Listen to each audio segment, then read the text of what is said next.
Good morning, everyone. This is Dan O'Sullivan with your Bucks Island Area Fishing Report for Saturday, August the 7th, presented by Mercury. We're going to head to Weiss Lake and Neely Henry with Tracy Robinson this morning. We're going to check in with Tom Mott and talk about Guntersville, both night fishing and during the day. And then we'll check in here for Logan Martin and Lay Lake reports. And we will be right back with what the guys have to say. Good morning, everyone. This is Dan O'Sullivan with your Bucks Island Area Fishing Report for Saturday, August the 7th, presented by Mercury. Hey, we're going to head on up to Weiss Lake where Tracy Robinson's got some good information, and then he's going to touch on Neely Henry for us as well. Tracy, tell us what you've been doing on these two wonderful bodies of water. Weiss Lake, I spent a little time on this past week, more so than normal, and had a really, really good day. The report's going to be a little odd because of the patterns, but started out the day really shallow, foot or less, and really clumped up grass, just the Coosa River grass, throwing a frog, a swim jig, creature bait, swimming it through the grass, just like you would in March and April. And we didn't get a lot of bites, but the 4 or 5 bites that we got were all in that 4 to 5 pound range. So we had about an 18-pound bag in about 2 hours, but it was only four or 5 bites though. But definitely some quality fish up shallow still, but you've got to be really patient and cover a lot of ground. Got out on the main lake there on the ledges later in the day and jumped around for some pretty good fish that we had marked on the electronics. We would catch 1 or 2 here when we'd mark 5 or 6. One specific area, the specific area we went to, 12 to 15 foot, really hard bottom, crankbait, Carolina rig, and dragging a football jig. Caught another 4 or 5 fish in that 4 to 5 pound range. So we had about an 18-pound average or weight shallow and an 18-pound bag deep. So 2 different, distinct, different patterns that worked for us on Saturday. What about Neely Henry? Let's talk there. I know that that's a little bit of a different fishery, but I know you got the goods on that one too. I do. We fished Neely Tuesday and Wednesday. Kind of tough both days as far as quality. Caught a lot of fish. Still catching the fish up shallow, punching the heavier, thick mats of Coosa River grass where it's clumped up. 12 to 15 bites in about 4 hours there on Neely, but didn't catch a lot of size. However, Tuesday night they have the afternoon tournament. Almost 11 pounds won, so there's still some 4 to 5 pound fish being caught on Neely. They're just few and far between. Just typical river fishing with plastics and jigs up near the banks. What's been most productive for me. Did you see any crappie boats out there or catfish fishermen? Did you see anything out there that the other guys might look at? I didn't see any catfish guys. There were several boats down in Canoe Creek when I rode through Canoe on Monday afternoon. There were several boats out there trolling around out on the deeper ledges. I couldn't say if they were catching them or not, but there were 2 or 3 boats out there trolling around. Well, there you have it, folks. That's our Bucks Island Area Fishing Report for Saturday, August the 7th, presented by Mercury with Tracy Robinson on Neely Henry and Weiss Lake. Thanks, Tracy. We appreciate everything. Thank you, Dano. Good morning, everyone. This is Dan O'Sullivan with your Bucks Island Area Fishing Report for Saturday, August the 7th, presented by Mercury. It's time for us to head up to that big, glorious lake on the hill, that big Tennessee River impoundment with our good friend Tom Mott. I know you've been spending some time after dark, Vampire World. Tell us what the bite's like on Guntersville. Well, after dark, it's been pretty darn good. I think we're finally starting to see the things slow down a little bit. Now, we had a tremendous mayfly hatch over the weekend. So, you guys would like to get out there and do a little perch jerking and that kind of thing.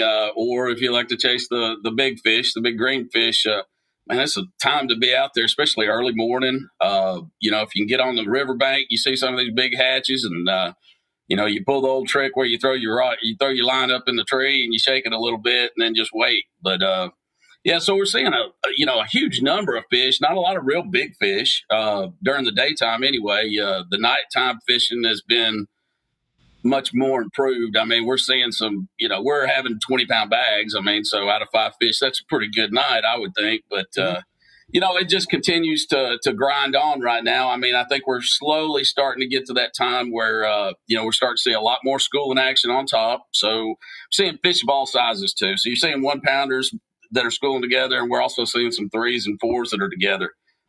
which makes it a lot of fun when you're just out there flipping, and then you get a big, you get a big blow up. A lot of fish start coming up. You can fire a crankbait or a topwater out there. That's been producing the most fish for us as far as numbers go. We're still seeing our quality fishing out on the ledges, or fishing out where that grass is really starting to break off right at the deeper edge, 10, 12 foot. Those fish seem to be hanging around those deeper edges, feeding a lot on crayfish and shad, obviously. So if you got schooling fish going on, assuming that there's some striper activity going on, you seeing some of that mixed in? Well, yeah, typically, you can kind of tell when they start coming up. I haven't seen a whole lot of largemouth under those striper, but, you see a lot of the white bass coming up. You kind of can differentiate between those and largemouth. But once you start seeing the largemouth, they don't stay up very long. You got to hit them quick. And where I'm seeing that are in these larger bays, just open bays, hard bottoms, not a whole lot of grass, just maybe some scattered grass. And they're just following big groups of bait fish around. And I'm assuming you can still catch a few crappie on the bridge pilings and stuff like that, maybe after dark even there too. Well, Tom, man, thanks for everything as always. We appreciate everything, and don't get bitten by any bats out there. We're trying to stay clear of those rascals for sure. Good morning, everyone. This is Dan O'Sullivan with your Bucks Island Area Fishing Report for Saturday, August the 7th, presented by Mercury. We're going to head on out to a mobile Josh Heron, who's probably on his way fishing, or maybe he's fixing something from the shop. But anyway, Josh, what's going on down there at Logan Martin and Lay Lake? Man, dog days of summer is here, but, fishing's still not bad. We've actually, it's been hot, but we've had a relatively mild summer so far, so fishing's still decent. Fish are still a lot shallower than I figured they would be, so it's still fun right now. A lot of opportunities to do a lot of different things. You can catch some fish out deep, but there's still a lot of fish to be caught up shallow right now. So what kind of techniques would you approach morning through afternoon on the two bodies of water?